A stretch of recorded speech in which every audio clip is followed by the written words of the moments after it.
ایسے شخص سے دوستی کرو جو نیکی کر کے بھول جائے۔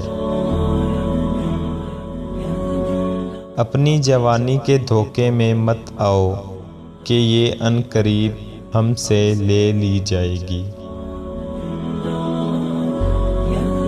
گناہ گار جب توبہ کے لیے اللہ کو پکارتا ہے تو اس سے پیاری کوئی آواز نہیں ہوتی۔ اگر دنیا اللہ تعالیٰ کے نزدیک مچھر کے ایک پر کے برابر بھی کوئی حیثیت رکھتی تو اس میں سے کافر کو ایک گھونٹ بھی نہ ملتا۔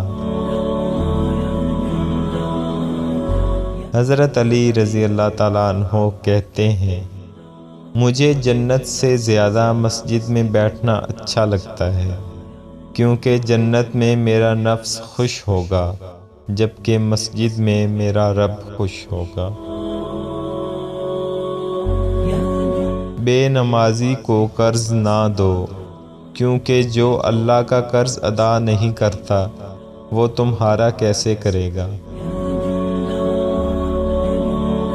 اگر اللہ سے بات کرنا چاہتے ہو تو نماز پڑھو، اور اگر چاہتے ہو کہ اللہ تم سے بات کرے تو قرآن پڑھو۔ نصیحت کے لیے موت ہی کافی ہے۔ جس نے آرام پسند کیا وہ جلد ہی تباہ ہوا۔ 3 رشتے 3 وقتوں میں پہچانے جاتے ہیں: اولاد بڑھاپے میں، دوست مصیبت میں، بیوی غربت میں۔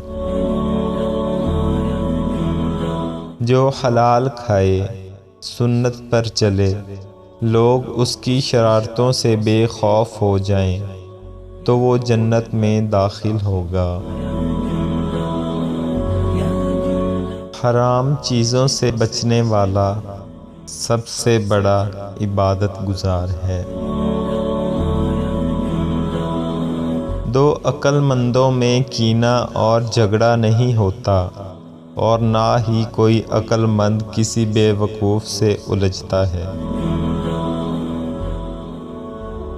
جس نے ایک بالشت زمین ظلم کے طور پر لے لی، قیامت کے دن 7 زمینوں سے اتنا ہی حصہ طوق بنا کر اس کے گلے میں ڈالا جائے گا۔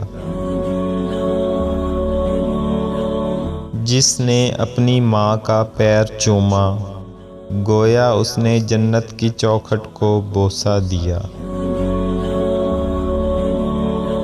حجاب ایک عورت کی عظمت کو اس طرح بڑھاتا ہے جس طرح غلاف کعبے کی شان کو 2 بالا کرتا ہے۔